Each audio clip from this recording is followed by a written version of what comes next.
Antes de começar, se inscreva em nosso canal e ative o sininho para receber notificações a cada novo vídeo. Curta, compartilhe e comente.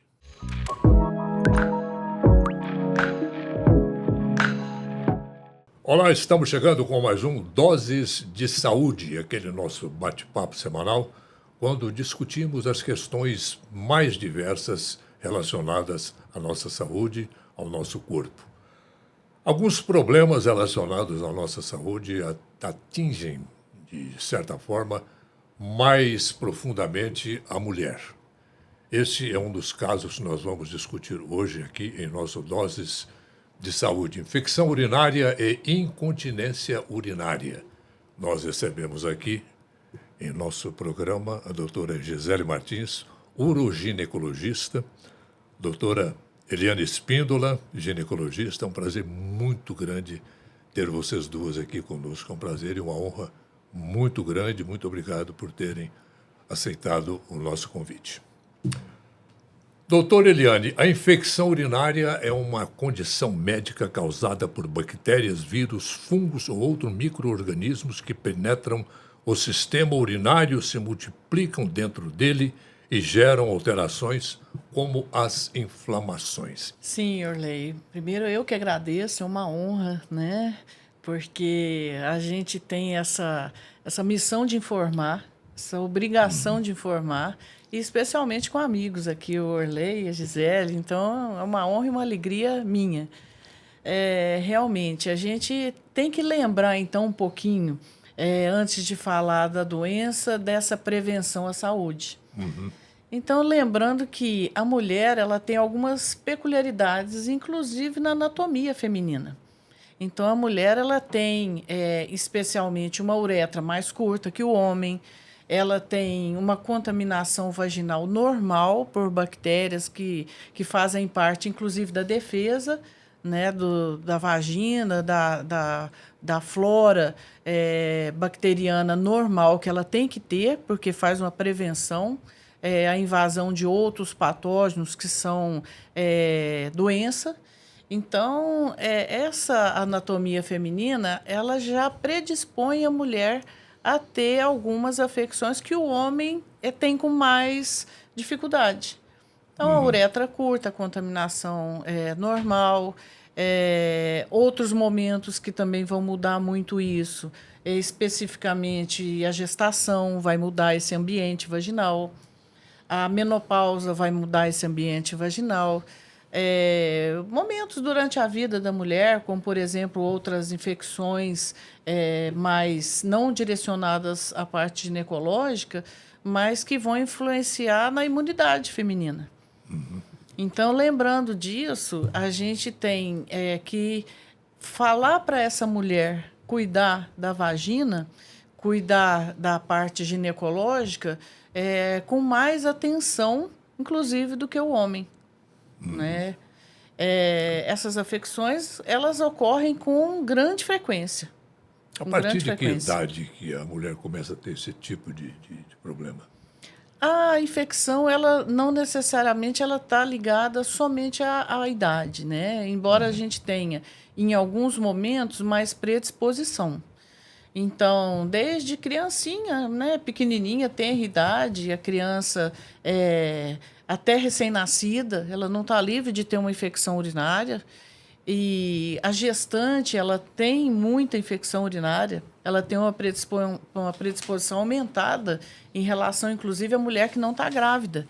E um dos motivos de maior preocupação do obstetra no pré-natal é justamente o risco da infecção urinária, porque é a primeira causa que pode levar a trabalho de parto prematuro, que pode levar a uma ameaça de aborto, a uma ruptura das membranas antes do momento do parto, né? Então, alguns momentos, a mulher na menopausa, porque ela tem uma deficiência já hormonal natural.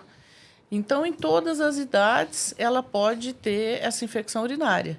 Em alguns momentos, ainda aumenta essa condição dela ter uma infecção urinária. Doutora Gisele, é fundamental também entender se há algum motivo para o desencadeamento dessa infecção, né? procurar vasculhar lá atrás o que provocou isso. Exatamente. Primeiro, também quero agradecer o convite, Orley. É Prazer é nosso, uma pessoa renomada no jornalismo e que conversa conosco de uma forma de muito conteúdo. Então, isso nos traz uma credibilidade. Obrigado. E agradecer o convite junto com a Eliane Espíndola. Realmente uma médica que eu admiro como pessoa e profissional, né? É um prazer estar aqui com você. Eu também. E grande amiga. E falar de um tema tão importante. Mas E o bom aqui é que as duas se conhecem, então viram vai dar trabalho. Um bate-papo bem legal. Eu já estou de olho ali no cronômetro, porque eu sei que a coisa vai render. Tem que mandar parar de falar. Mas os fatores que levam à infecção do trato urinário são vários fatores, como a Eliane muito bem colocou. Mas essas bactérias, geralmente, são bactérias do próprio assoalho pélvico da paciente. Então, muitas vezes, elas nos procuram com o seguinte questionamento. Mas, doutora, da onde eu peguei? Né? Como que foi que eu peguei? E muitas vezes elas nos perguntam assim, eu preciso tratar o marido? Porque a maioria das infecções genitais, a mulher, muitas vezes, nós precisamos encaminhar o marido ao urologista para fazer uma avaliação também do parceiro. Mas no caso da infecção urinária, não.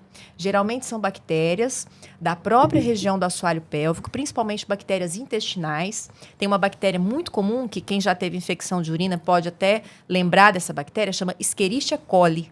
O coli é da região intestinal. Sim. Então, inadvertidamente, essa bactéria entra para o canal da uretra.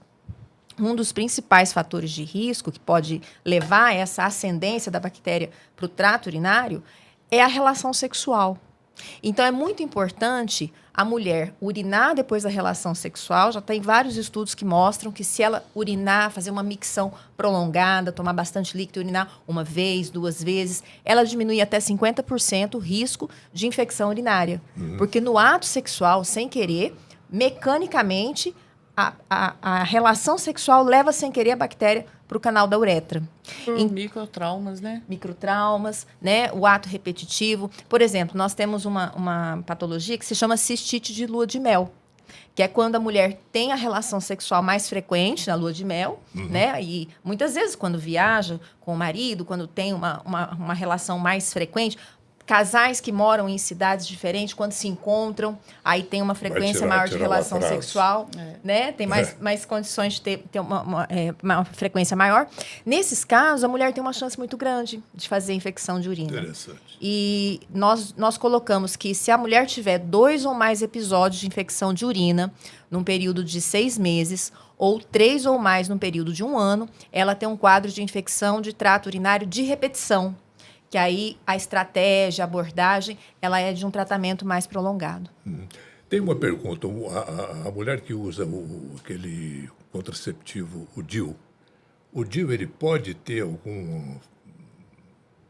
forçar o surgimento de uma infecção? Não necessariamente, né, Eliane? Você também pode responder isso também. Não necessariamente, porque o DIU, ele, na verdade, ele é um corpo estranho, mas ele fica intraútero. Né? E hoje os modelos de DIU são muito tecnológicos. Alguns, inclusive, diminuem a incidência de infecção, que são os DIUs medicados. Eliane, fala um pouquinho sobre os DIUs também. A gente tem uma experiência muito boa, né? E o que ocorre? O fio que sai do DIU, ele fica externamente no canal vaginal. Então, ele não tem nenhum contato com a uretra. Né? Então, isso é um mito. Mas é um mito que ocorre com muita frequência, né? No questionamento, no dia a dia do consultório.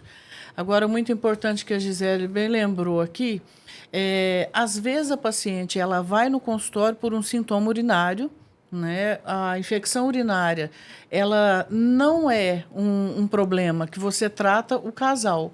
Só que ela vai por uma infecção urinária e você acaba fazendo um diagnóstico, por exemplo, de uma IST, de uma infecção sexualmente transmissível. Então, essa abordagem, ela tem que ser uma abordagem bem geral e não só sintoma. Porque, nesse momento, você consegue fazer o diagnóstico de uma sífilis, de uma gonorreia, né? Você consegue fazer o diagnóstico, inclusive, de outros problemas mais graves. E a pontinha ali do iceberg foi a infecção urinária. Foi o que levou ela a procurar ajuda. Porque é o que causa mais sintoma, é o que incomoda. Então, muitas vezes, ela vem com um sintoma que incomoda ela e a gente está mais preocupado com o que você encontra depois daquela infecção urinária. Exatamente. Só para a gente esclarecer bem, doutora Eliane, uma infecção urinária mais severa, ela pode levar a uma doença venérea? No caso, não. Não, a infecção urinária ela não leva à doença sexualmente transmissível, né? E hoje até a gente muda a nomenclatura disso, hoje a gente considera infecção sexualmente transmissível, porque às vezes a paciente tem a infecção e não tem a doença. É como HIV. A pessoa é portadora do HIV, mas ela não é doente, né?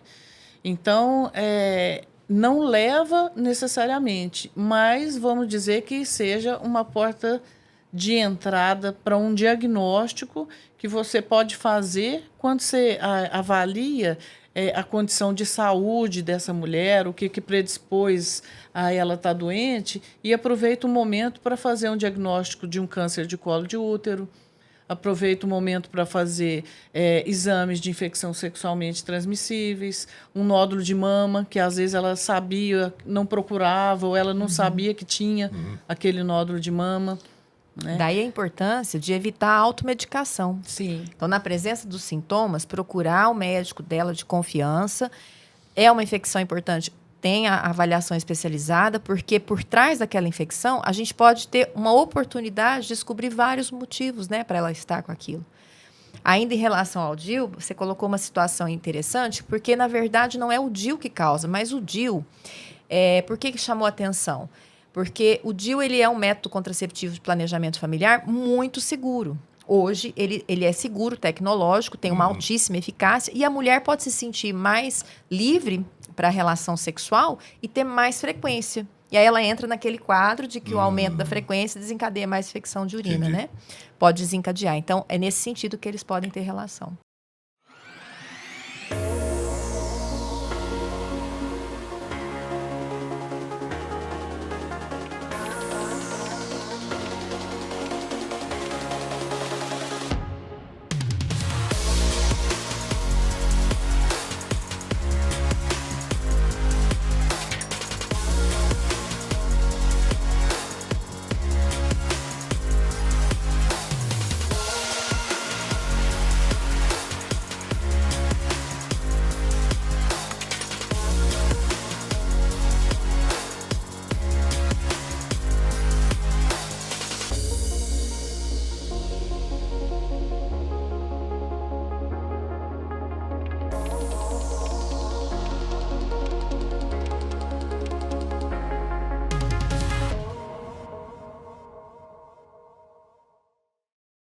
Camisinha pode ter algum papel, exercer algum papel nessa história de infecção urinária? Na infecção urinária, nem tanto, porque a camisinha ela tem uma importância enorme na prevenção das infecções sexualmente transmissíveis. Mas na infecção urinária, o ato mecânico em si pode levar a bactéria para a uretra, porque é bactéria da própria mulher. Então, independente se ela tiver o parceiro tiver com a presença da camisinha ou não, a bactéria ela pode subir para o canal da uretra pelo ato mecânico mesmo. Então, a camisinha tem importância, não deve ser negligenciada. Nós estamos observando, né, Eliane, uma dificuldade muito grande das pessoas acreditarem que ela perdeu a função ou banalizarem a prevenção das infecções sexualmente transmissíveis por camisinha, quando não é verdade. Os tratamentos evoluíram muito, o tratamento para o HIV, o tratamento de sífilis, todos são muito bem adequados atualmente. E com isso as pessoas parecem que perderam o medo das infecções sexualmente transmissíveis. Quando não é verdade. Então, a camisinha é fundamental para a prevenção de infecções sexualmente transmissíveis.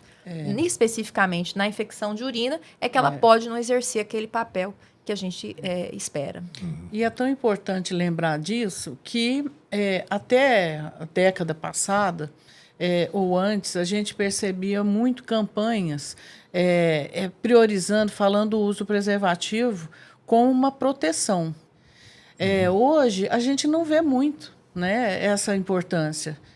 dada nos meios de comunicação, na mídia social. Parece que está meio banalizado. Parece que está meio Parece que banalizado. diminuiu. Né? E, inclusive, a banalização, por exemplo, de uma infecção urinária, por ser uma doença muito comum de acontecer, né? Quem não teve ou não ouve falar de uma infecção urinária e acha que é uma coisa banal. Mas o que acontece? A infecção urinária ela pode complicar e muito, ela pode ascender. Então, ela pode deixar de ser uma infecção urinária localizada ou baixa e ela pode acometer rins. E aí, ela pode levar o paciente para a UTI em poucas horas, inclusive. Né? Ela pode caminhar de uma simples infecção para uma pielonefrite. Até a óbito, né? Até óbito. Então, quantos casos, né, Gisela? A gente tem aí da paciente fazer uma asepse, ir para uma UTI e vai investigar, mas o que ela tem, né? Como é que é, fazer os primeiros exames? Uma infecção urinária. O caso mais extremo nesse de levar a óbito, no caso, aconteceria mais com idosos, no caso? Não. Idosos, nós temos que tomar cuidado também com o uso inadvertido de várias substâncias. Hoje existe na mídia uma propaganda, um excesso de informação, muitas vezes não padronizada pelas sociedades médicas, e cada hora tem um modismo. Não sei se vocês percebem. Hoje tem que usar tal vitamina, tem que usar tal substância, tem que suplementar com tal coisa, tem que suplementar com isso. Cada hora tem um modismo, né? Uma hora é o magnésio, uma hora é o selênio, uma hora é o ômega 3, uma hora é o coenzima não sei o quê. Existem estudos que merecem ser feitos pelas sociedades padronizadas e nós ainda não temos protocolo para suplementação dessas substâncias inadvertidamente. Paciente oncológico, paciente que é desnutrido, é um outro perfil de paciente. Talvez esse paciente, na avaliação de uma nutrologia séria, pode precisar de uma suplementação. Mas o que nós vemos são pacientes que chegam, às vezes, no consultório com uma série de medicações e a paciente é extremamente saudável. E ela esquece que isso pode comprometer o rim. A função renal dessa paciente, ela pode estar comprometida e uma simples infecção de urina, ela pode não resistir a uma simples infecção de urina se o rim dela estivesse em boas condições. Não é verdade? Isso é importante quando, às vezes, ela faz uma automedicação e ela usa, por exemplo, anti-inflamatório não hormonal. Então, ela vai na farmácia, começa a usar um anti-inflamatório que, geralmente, ele tem risco para o rim. Exatamente. E ela já está com o rim sobrecarregado e trabalhando de uma maneira difícil porque ele está com infecção. Então, ela vai complicar o processo, tanto de diagnóstico, porque ela pode usar, por exemplo, um antisséptico de vias urinárias que é vendido na farmácia sem nenhum controle. Aí ela chega para fazer o exame para detectar a infecção e isolar aquela bactéria, fazer um tratamento mais específico com antibiótico, e você perde essa oportunidade. Então, ela já chega sem fazer o diagnóstico pelo exame, né? Ficou ali maquiado o resultado, e ainda usando algum tipo de medicamento que vai sobrecarregar a função renal. A idosa, você colocou muito bem. A questão da idosa, a gente tem que prestar muita atenção, porque muitas vezes a idosa, né, Eliane, ela não tem um sintoma clássico. Porque o sintoma clássico da infecção de urina, a imunidade é mais comprometida, né? E a infecção de urina, os sintomas clássicos são dor para urinar, urina com cheiro forte, aumento da frequência urinária, às vezes a presença ou não de sangue na urina. Mas a idosa, muitas vezes, ela não tem esses sintomas clássicos. A gente tem que desconfiar de infecção de urina na idosa. Às vezes ela perdeu o apetite. Ela pode estar com infecção urinária. Ela hoje está sem conversar. Febre, né? Ela não faz febre. Não aparece febre. Hoje ela está mais quietinha. Doutora, achei que minha mãe hoje está mais descaída. Você vai ver, ela tem infecção urinária. Então, os sintomas na idosa, eles são muito inespecíficos. Sem sinal de febre. Ela não dá um alarme. E quando você vê, ela já está com infecção. Ela pode ter confusão mental, começar a falar coisa mais desconexa. O idoso é criança, infecção. né? A criança também geralmente não tem sintomas. Já vi casos assim. Então, a curva da idade, a idade mais precoce, a criança e o idoso, a curva inicial e final da idade, geralmente os sintomas são inespecíficos. A gente tem que levantar o alarme, mesmo que ela não esteja com dor para urinar. E lembrar também de outro grupo que é muito específico, que é a gestante. Exatamente. A gestante, o contrário. Ela já tem vários sintomas. Então, a gestante vai urinar toda hora, urina um pouquinho toda hora, aumenta a frequência, que seria, numa população normal das mulheres, sintoma de infecção urinária. E ela já tem isso naturalmente.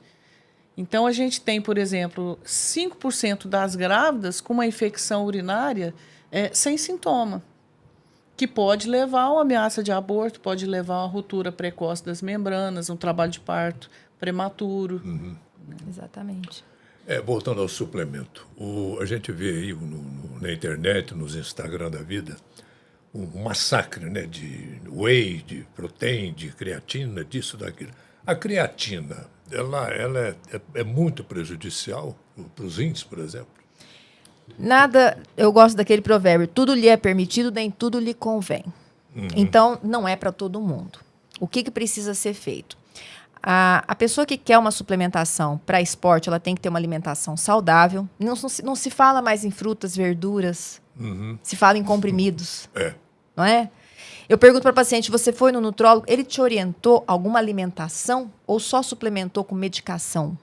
Porque eu gostaria de profissionais que realmente fizessem nutrologia raiz. Nós temos uma nutrologia muito boa no país. A Sociedade Brasileira de Metabologia e Endocrinologia, ela prega isso. Então, hoje, o Comitê Olímpico Brasileiro, eu acompanho muito a ginecologia do esporte, ele é pautado na alimentação. Então, alimentação balanceada, um sono equilibrado, uma contracepção eficaz para que essa mulher não perca grande quantidade de fluxo menstrual. O fluxo menstrual excessivo prejudica a performance esportiva. Neste contexto, você consegue uma performance esportiva... Como é que a mulher controla o fluxo menstrual dela? Existem medicações para isso, né? Nós não precisamos menstruar em grande quantidade, isso perde um ferro importante, ela pode ficar com uma fraqueza muscular, piora o desempenho atlético. E as pessoas... E também é muito importante, inicialmente, o diagnóstico, né? Né? Porque por que tem o fluxo aumentado? Aquela né? mulher que menstrua sempre 3 dias, 4 dias, começa a menstruar 6, 7 dias, o parâmetro ele tem que ser individualizado e aí tem que fazer uma abordagem diagnóstica. Então, para ela, está normal ou para ela, está fora do padrão? E se está fora do padrão, por que motivo? Aí, né, Gisele, vem os N motivos. Né? Porque ela está menstruando muito. É um sangramento disfuncional, ligado à parte hormonal. É um mioma. É um sangramento que é um mioma, uma adenomiose, está aumentado de volume. Por que motivo? Não é normal. Pode ser um distúrbio de coagulação, né? Não é normal. Então, tem vários motivos. Aí você pergunta da creatina. Ela é a cereja do bolo. Ela não é o principal. Né? E para você fazer, você tem que fazer com um nutrólogo sério, né? Se realmente tem essa necessidade. Porque a creatina é uma molécula proteica de alto peso molecular. Ao passar pelo rim, ela pode ter uma disfunção renal em uso crônico, em uso inadvertido. Então, não é para todo mundo realmente, né? Então, a gente orienta, assim, evitar automedicação, muito cuidado com suplementações sem indicação médica, mas médica, de nutrólogos que estão vinculados, alinhados à Sociedade Brasileira de Nutrologia, porque a nutrologia é uma ciência maravilhosa. É uma ciência maravilhosa. O nosso grande problema são as suplementações inadvertidas, né? As coisas que realmente podem prejudicar o rim e, com isso, a imunidade da paciente. Ela pensa que está fazendo uma coisa boa para a sua saúde, mas, na verdade, ela está fazendo uma iatrogenia, que é o excesso de medicação desnecessária. E a gente tem também hoje fatores assim que são comportamentais, fatores que são ligados ao clima. O que acontece? As ondas de calor que nós estamos vivenciando. Então, a gente fala da alimentação, mas antes disso vem o que? A hidratação. É tomar água. Né? Então, às vezes, a pessoa passa horas ali no ambiente fechado, com ar-condicionado, fazendo assim um trabalho de repetição e se esquece de tomar água. Quando ela toma água e deixa ali a garrafinha do lado, ela não vai no banheiro porque ela não pode perder o tempo do trabalho. Segura o xixi. Né? Ela segura. Então, aí ela complica ao invés de ajudar. Porque aí ela vai ter uma sobreextensão dessa bexiga, ela vai sobrecarregar. Isso se aplica ao homem também. Ao homem também. Né? Então, são fatores assim comportamentais que têm que ser lembrados. Né? A gente tem que se educar todos os dias. Porque quantas vezes você para tomar água? E se toma água, para ir ao banheiro. A função é essa. Eu não tomo líquido porque senão eu vou no banheiro toda hora. Mas é exatamente esse o intuito. Né? É de você fazer o seu sistema urinário trabalhar. Tanto a filtração renal, Isso é prevenção de saúde. Exatamente. Você falou aí sobre a questão do calor dessa época de temperatura alta e tudo mais. E eu me lembrei do caso de um amigo meu que estava com dengue, entendeu? E um febrão danado, aquela coisa toda. Ele passou pelo processo da dengue e entrou numa infecção urinária violenta. Aí disseram a ele que teria sido em função de uma queda de imunidade provocada pelo processo da dengue, aquela coisa toda. Tem base isso? Procede, né? Somaram alguns fatores, né? Hoje, a gente, assim, à medida que as coisas vão caminhando e os estudos científicos vão ficando consolidados, a gente vai percebendo as diferenças. Então, hoje, a população, de maneira geral, ela ligou muito a severidade ou a gravidade da dengue a abaixar a plaqueta. Então, hoje, a gente já sabe que a plaqueta é importante de acompanhar, sim, mas é secundário. Hoje, o que a gente vê mais é hematócrito. O que isso mede? Ele mede aqui, ó, a hidratação do paciente. Então, a principal medida para não complicar da dengue é hidratar. Mas não é simplesmente hidratar os 2 litros ou 2,5 que a gente tem que beber de água por dia. O paciente com dengue tem que ser calculado e ele tem que beber muito líquido, né? A consequência dessa não hidratação vem a desidratação, realmente. E a desidratação, ela pode fazer com mais facilidade uma infecção urinária, sim. Porque ela está desidratada e aí ainda vem a baixa da imunidade, a baixa da resistência imunológica. Então, soma aí um monte de fator, né? Então, ela está mais predisposta. Orley, eu vou te falar uma coisa. Em medicina, eu prefiro uma bactéria a um vírus. Porque a bactéria, você consegue entrar com antibiótico, você resolve o problema. Eu acho que uma das piores complicações que a gente vê depois que o paciente passa por um processo de infecção é com vírus.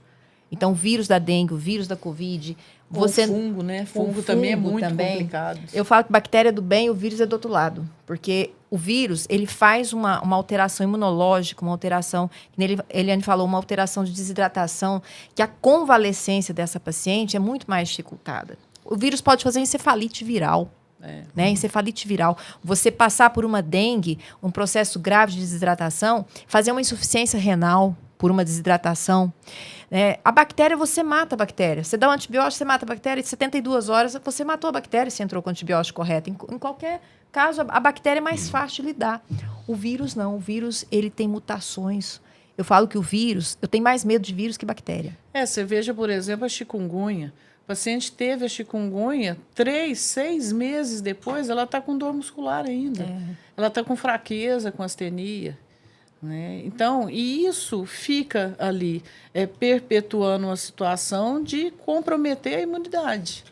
Então, por quanto tempo depois de uma dengue, a paciente vai estar mais predisposta a fazer, por exemplo, uma infecção urinária? Ela pode estar mais predisposta, tanto pela própria ação viral, pelo sistema imunológico que ele faz, né? Reações de imunocomplexo e pela desidratação. A cooperação faz parte do ser humano. E a Unicred Aliança acredita nisso. Sabe da importância de cooperar e andar juntos para o desenvolvimento pessoal e profissional de cada cooperado. Estamos em Uberlândia e em mais 25 cidades, entre elas 3 capitais, e atendemos mais de 15 mil cooperados nesses 30 anos de existência. Não somos uma instituição financeira tradicional. Somos colaboração, planejamento, inovação e união. Tudo para você prosperar. Porque aqui, um ajuda o outro e todos ganham. Unicred Aliança, 30 anos. Escolha cooperar. Escolha Unicred. As infecções urinárias podem atingir indiretamente os rins? Pode, a Eliane colocou isso, Sim, né, Eliane? Pela ascendência da bactéria. Ela pode iniciar de uma forma mais localizada, a gente chama trato inferior, ela já pode começar complicando, que é a pielonefrite, né? É isso que você coloca. E ela pode ter uma evolução. Começou mais simples, fez uma automedicação, não tratou, ou tratou maltratada aquela bactéria. Por exemplo, uma bactéria que...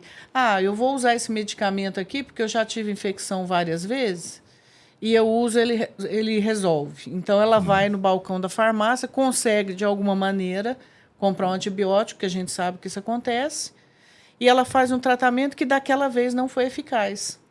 Porque a gente tem no exame uma parte da urocultura que se chama antibiograma. O que é urocultura? É um dos exames principais para a gente fazer esse diagnóstico. Tudo na importância começa no diagnóstico, bem feito. Né? Claro. Então, a urocultura, ela isola a bactéria e depois que ela isolou a bactéria, ela planta a bactéria ali do lado de um antibiótico e a gente vai ver esse antibiótico, ele mata essa bactéria ou não? E aí a gente escolhe o uso de um antibiótico de acordo com esse resultado. Então, você vai ser assertivo, você vai ter certeza que aquele antibiótico ele vai resolver o problema. Muitas vezes, a gente aguarda a urocultura, mas muitas vezes isso pode ser uma forma da gente conferir se o que nós passamos Sim. vai funcionar. Você não pode esperar também, às vezes, né? Não pode esperar. Demora 72 horas. Você A avaliação... olha o exame e entra com o entra no tratamento. antibiótico. Depois você vê o resultado, porque você não pode perder tempo, né? Então, clinicamente, a gente está respaldado para entrar com tratamento. Se a paciente tem uma clínica importante, dor para urinar, alteração da cor, do cheiro da urina, aumento da frequência para urinar, você colhe a urina, muitas vezes, pede para colher, mas você não espera o resultado. Você já entra com antibiótico, que existem antibióticos já estudados Padronizados. no Brasil, padronizados com as nossas bactérias, né, Eliane? Então, a gente já sabe quais, basicamente, funcionam nesses casos, né? O espectro deles é grande. Então, depois vem a urocultura e a gente confirma. Então, é fundamental a avaliação médica. Não se automedicar, evitar automedicação. Vou tomar antibiótico da vizinha, vou tomar esse que eu já tomei uma vez, sobrou um pouquinho aqui em casa, deixa eu tomar. Nossa, né? isso tem demais, né? Isso a gente pede para evitar, procurar avaliação realmente especializada. Tem Aí aquele... ela faz um tratamento um período mais curto que o ideal. Aí ela já cria uma resistência àquele antibiótico. Da próxima vez ele não vai servir mais.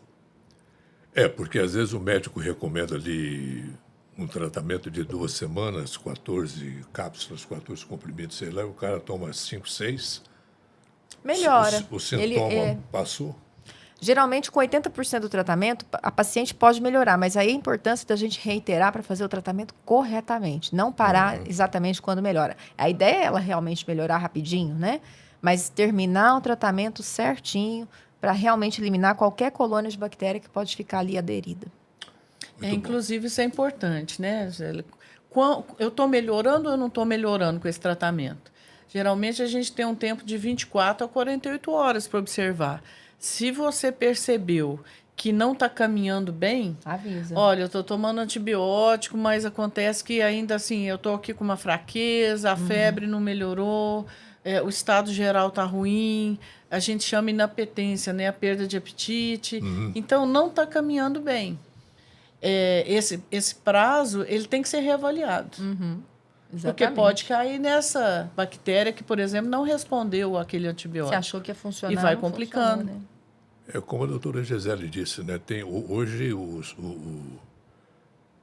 tem um determinado antibiótico para determinada bactéria, né? Exatamente. Então já sabe o que funciona. Qual que é a relação, se é que tem, da infecção urinária com incontinência urinária?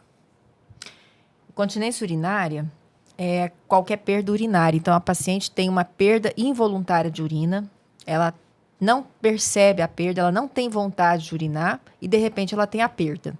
Então, existem vários tipos de incontinência urinária. Nós, basicamente, classificamos em 3 tipos, que é a incontinência urinária de esforço, que é quando ela perde urina quando tosse ou espirra. Ou pega um peso, pega um balde, sobe uma escada, faz uma academia, aí ela perde xixi sem querer. Ou a urgência miccional, ela tem vontade, tem que sair correndo para urinar. E nesse momento, se ela não chegar a um vaso a tempo, ela acaba perdendo. É um tipo de incontinência. E tem a mista, que é uma mistura de todos os sintomas. Geralmente, na incontinência, ela pode também ter disfunções gerais do assoalho pélvico, que ela não esvazia bem a urina. Então, dificuldade de esvaziamento, já predispõe a ter resíduo urinário importante e com isso a urina fica teoricamente velha. E ali ela é um meio de cultura para crescimento de bactéria.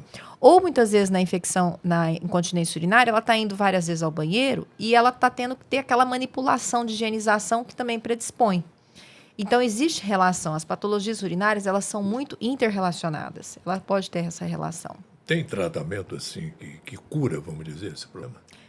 Tem tratamento que ameniza. Você quer falar também, Eliane? Fala só. Sim, eu vou voltar um pouquinho antes. O que causa essa incontinência urinária? Isso, essa parte é boa. E o tratamento aí eu vou passar para a Gisele, porque é bem... Né? Vocês Aliás, fiquem à a Gisele, Não, Orley, a gente é nossa uroginecologista, sabe? Na região aqui. Que amiga é muito bom, não é? Nós contamos com a Gisele, porque ela é uroginecologista de especialização. Eu sou amiga Então, da Eliane. Nada não, como ter amiga, não é? tranquilo, né? Olha, esse caso já encaminha para a Gisele. Então, quando a gente coloca essa necessidade de fazer um diagnóstico, inicialmente um diagnóstico muito bem feito, é exatamente por isso. Porque, dependendo da causa, nós vamos chegar às formas de tratamento, fisioterapia, ou um tratamento que é medicamentoso, ou um tratamento que é cirúrgico. E o melhor tratamento ele pode estar associando as duas opções ou as três opções. Então, especialmente que cabe totalmente à uroginecologia, né? A Gisele tem essa propriedade para falar principalmente desse tratamento, né, Gisele? Você que às vezes é o que vai resolver o problema. Você também. A Eliane tem muito conteúdo, ela colocou tudo muito bem colocado, Orley. Quando você perguntou se a incontinência urinária tem cura, nós podemos falar que tem. Que a mulher não precisa perder urina em casa, ficar constrangida, desmarcar compromisso. Às vezes a mulher tem um isolamento social que leva ela, inclusive, à depressão, porque é muito constrangedor para uma mulher perder urina sem querer. Ela está pronta para ir no casamento com vestido de madrinha, dá uma tossidinha, espirrada, pronto, perde urina, perde todo o traje. Ela fica muito depressiva. Então, tem tratamento, sim. Primeira linha é a gente fazer a fisioterapia pélvica, orientações gerais, medidas gerais, urinar mais vezes, não esperar muito tempo para urinar. Nós chamamos isso de micção programada. Então, algumas medidas gerais ela pode fazer em casa. Urinar mais vezes, não esperar a vontade máxima para urinar. Quando urinar, tentar esvaziar a bexiga por completo, porque aquele resíduo que pode ficar, ele pode ser um fator irritativo. Diagnosticar o tipo da incontinência leva a gente ao tratamento mais específico. Então, nas incontinências urinárias relacionadas à urgência, as medicações ajudam muito a tirar aquela contração involuntária da bexiga. A bexiga, na hora que está em fase de enchimento, ela deve ficar relaxada para encher. E, nesse momento, algumas mulheres desencadeiam uma contração involuntária que dá vontade de ir correndo ao banheiro. Então, tem medicações que tiram essa contração involuntária. Nós precisamos conhecer quais medicamentos que a paciente já usa, quais as outras comorbidades para saber indicar bem essas medicações, mas existe. E no caso da incontinência urinária de esforço, o tratamento, quando não tem um sucesso com a primeira linha de tratamento, que seria fisioterapia, as medidas conservadoras, nós usamos também o laser, né? O uso de energias vaginais, tanto o laser quanto a radiofrequência microablativa, que é o FRAX, são tratamentos de ambulatório, que a gente dispara energia dentro da região vaginal e isso atinge a região de assoalho pélvico e ela aumenta a produção de colágeno. Com isso, incontinências mais leves podem melhorar. E quando não melhora, incontinências mais severas, nós fazemos a cirurgia. Então, a cirurgia para correção de incontinência, hoje, ela é muito bem estudada. É uma das cirurgias mais estudadas dentro da área médica, porque consegue se comparar as técnicas, né? E é uma cirurgia que se chama sling. É o padrão ouro para correção da incontinência urinária. A gente coloca uma fitinha entre a bexiga e a uretra, entre a vagina e a uretra, no assoalho superior da vagina. E no momento que essa fitinha está ali, ela faz a função do ligamento periuretral que foi perdido. Então, a hora que ela faz o esforço, essa fitinha embutida, escondida, é capaz de segurar e ela passar despercebida a incontinência. Ela faz a correção da incontinência. É uma cirurgia minimamente invasiva, que é feita tudo via vaginal, sem cortes. Tem as suas ressalvas, em torno de 3% pode ter complicação, mas hoje a cirurgia padrão ouro, muito bem estudada para correção de incontinência. Então, tem tratamento, sim. Muito bom. Doutora Gisele, doutora Eliane, um prazer muito grande ter vocês duas aqui. Que aula, hein? Poxa, mas o tempo ainda está aí à disposição de vocês para as considerações que mas vocês queiram fazer. Estar com a Eliane sempre é um prazer. A Eliane é minha amiga pessoal. na ginecologia. Eu falo que na profissão a gente tem que ter amizade, não é? E a Eliane é uma amiga fantástica, uma amiga para todas as horas, que eu admiro, né, Eliane? Eu admiro. Aqui Ela nós estamos sabe de que é Roberto mútuo, Carlos e Erasmo né? Carlos. Amigo de uma Feber, dupla. irmão camarada. Sessão confete do Doses de Saúde. Também faz Então, parte, né? Nos chame sempre, mas chame sempre as duas aqui, que nós vamos formar uma dupla, né, Eliane? Vamos. Com certeza. E é muito importante, né? Esse seu público, que é um público que fica sempre muito interessado. E eu digo assim, digo para os meus filhos desde pequeno, a educação não é um caminho, é o único caminho. É o único. Exatamente. Então, quando a gente forma opiniões e multiplica opiniões, a gente sabe que essas mulheres que estão aqui assistindo agora, elas vão levar essa formação para onde elas estiverem. Então, olha, você está lá no churrasco da família no final de semana, ela já vai ter noção do que falar em alguém que vai comentar alguma coisa. Às vezes está fazendo um tratamento psiquiátrico por depressão. Por quê? Porque ela deixa de sair de casa por causa da incontinência. Falta de conhecimento. Falta de conhecimento. Essa... Então, é uma oportunidade que a gente agradece, né? Agradece porque muito. é muito importante. Nós é isso. que agradecemos muito a presença de vocês duas. Obrigada. Muito obrigado. Obrigada. Que seja útil. Será, com certeza. Encerramos mais este Doses de Saúde. Continue com a gente em nossa rede no YouTube e no Spotify. Até lá.